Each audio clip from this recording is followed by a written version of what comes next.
السلام علیکم ورحمۃ اللہ وبرکاتہ۔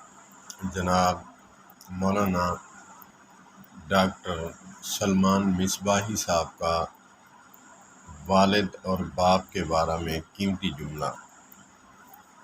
وہ فرماتے ہیں کہ ادیبوں نے، شاعروں نے، نعت خوانوں نے ماں پر ہی سب کچھ لکھ ڈالا۔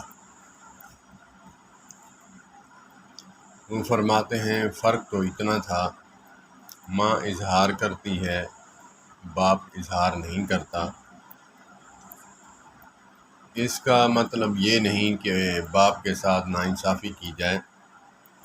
تو ایک قیمتی جملہ فرمایا کہ گر ماں ہے جنت، گر ماں ہے جنت تو اس جنت کا دروازہ ہے باپ۔ یہ حدیث پاک کا بھی مفہوم ہے کہ باپ جو ہے جنت کا دروازہ ہے۔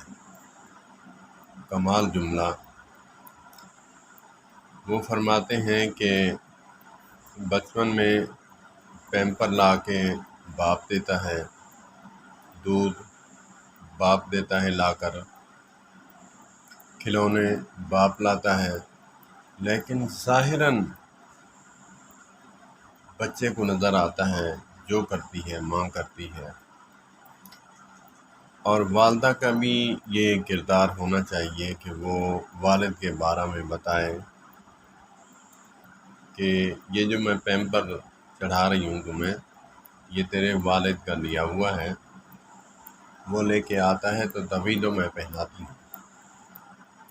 دودھ تیرا باپ لے کے آیا ہے، وہ لے کے آتا ہے تو میں پلاتی ہوں تجھے۔ تو والدہ کا بھی کردار ہونا چاہیے، وہ بتائے اپنے بیٹے کو۔ میں دوبارہ عرض کروں گا جو مجھے بہت اچھا لگا، گر ماں ہے جنت، گر ماں ہے جنت تو دروازہ ہے باپ۔ والسلام علیکم ورحمۃ اللہ وبرکاتہ۔ اللہ پاک جناب ڈاکٹر سلمان مصباحی صاحب کو صحت والی بہت لمبی زندگی عطا فرمائے اور ان کا سایہ ہم پر قائم و دائم فرمائے۔ السلام علیکم۔